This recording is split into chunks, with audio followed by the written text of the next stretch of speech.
राहुल और रितु की मौत के बाद कॉलेज का माहौल ही बदल चुका था। हर जगह पर दोनों की रहस्यमयी मौत की बातें हो रही थी। निशा को भी कुछ अच्छा फील नहीं हो रहा था।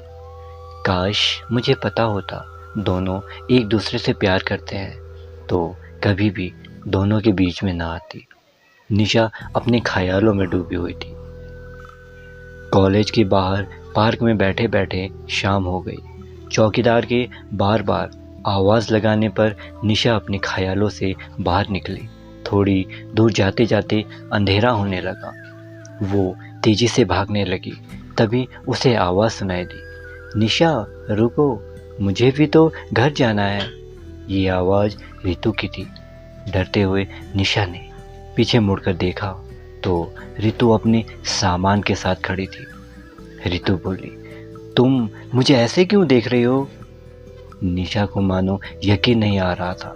तुम जिंदा हो? डरी हुई आवाज के साथ रितु से सवाल किया। तुम्हारा क्या मतलब है यार?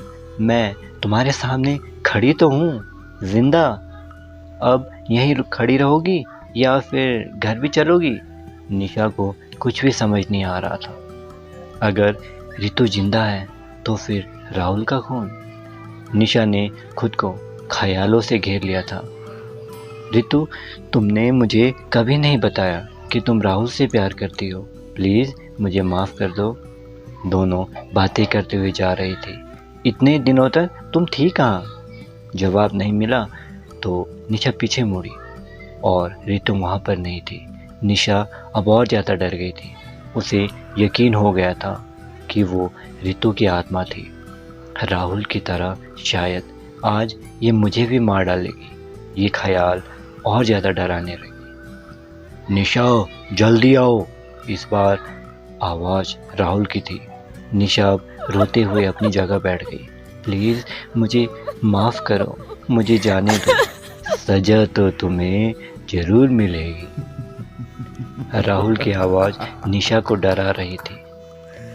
डरो मत निशा, तुम यहाँ से चली जाओ, रितु ने आवाज़ लगाई। अंधेरे के सन्नाटों के बीच राहुल और रितु की आवाज़ें गूंज रही थी। जान तो बचानी थी।